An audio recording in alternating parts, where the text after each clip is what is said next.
Itong episode na to, dapat nating pag-usapan kahit na sabihin mong mabigat. Kasi millions of Filipinos are going through this. Pero ang nangyayari, tahimik lang sila, hindi nagsasalita. Kasi sa kultura nga natin, ang laging sinasabi yung resilience, magtiis. Pero pag-usapan natin tong sinasabing caregiver syndrome. Yun bang burnout ka na, akala mo pagod ka lang, wala kang choice, parang tanggap ito na kapalaran ko eh. Ang iniisip pa minsan, oh, kaya ko pa to. Pero hindi, my dear, mga kababayan ko. Itong hidden burnout is kinakain po ang ating mga Filipino caregivers today. Ano nga ba yung caregiver syndrome? Happens when you're taking care of someone, your parents, your spouse, yung mga apo mo, yung mga anak mo, o kaya yung buong sambahayan. Sisimula yan na sirain yung kalusugan mo, yung mood mo, o yung pagkatao mo. Pero syempre, Pinoy tayo, di ba? We don't call it syndrome. We just call it tiis-tiis lang. Yan lagi ang sinasabi natin. Pero let's just be real on this. Kung lagi kang pagod kahit na natulog ka ng 8 oras, o kaya irritable ka, o kahit nasa maliliit na bagay, madali ka magsiklab. Tapos nawawala yung focus mo, may iniisip ka pero hindi ka makapag-focus. Short-tempered ka, o kaya minsan para kang manhid, o kaya either kain ka ng kain, o kaya wala kang ganang kumain. Anong pinaka-worst sa caregiver syndrome? Yung guilty ka pag nagpapahinga ka. Lumalabas niyan kasi burnout na yan. Hindi mo napapansin na burnout ka na.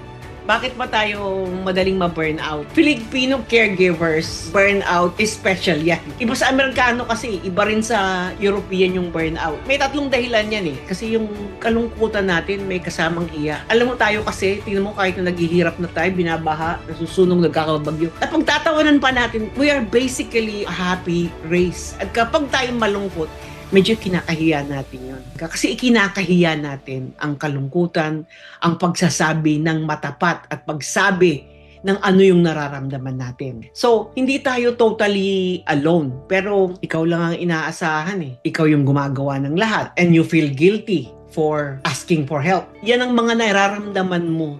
Kaya ka nababurn out. Ano yung mga Filipino behaviors that nagka-hide nung burnout na hindi mo alam na burnout ka na? Baka ikaw na to, ikukwento ko sa inyo. Yung pag sinabi mo, ay hindi ako pagod, napasma lang ako, kaya nanginginig ako, hindi ako pagod. Kaya ko pa to. Hindi, usapan, walang iwanan eh. Kaya kahit na pagod na ako, hindi ako aalis dito, hindi ko iiwanan. Tapos, mamaya na ako magpapahinga, dami ko pang gagawin eh. We refuse to acknowledge na napupuno na tayo. Kasi feeling mo, kapag umamin ka na, hindi mo nagawa yon, failure ka eh. Na parang binigo mo sila. You're not failing. Ibig sabihin lang no, pag nararamdaman mo to, tao ka eh. Na dapat tanggapin mo yon na tao ka, napapagod ka rin.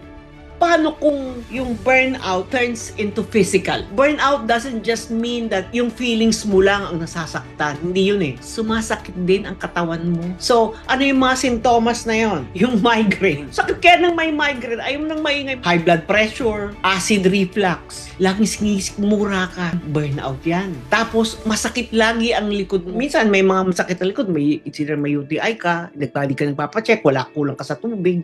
Pero karamihan yan, nanggagaling din yan sa stress at sa burnout. Panic attacks, disguised as akala mo hinihingal ka lang. Pero anong sinasabi mo kapag nararamdaman mo to? Ay, malamig kasi kagabi. You rationalize kung bakit mo nararamdaman yun. Ay, kaya siguro ko ganyan, bigla lang ako, nagulat lang ako. Alam nyo ba, that's actually your body screaming and telling you, hey, tao ka, hindi ka robot. So, we have to at least pause.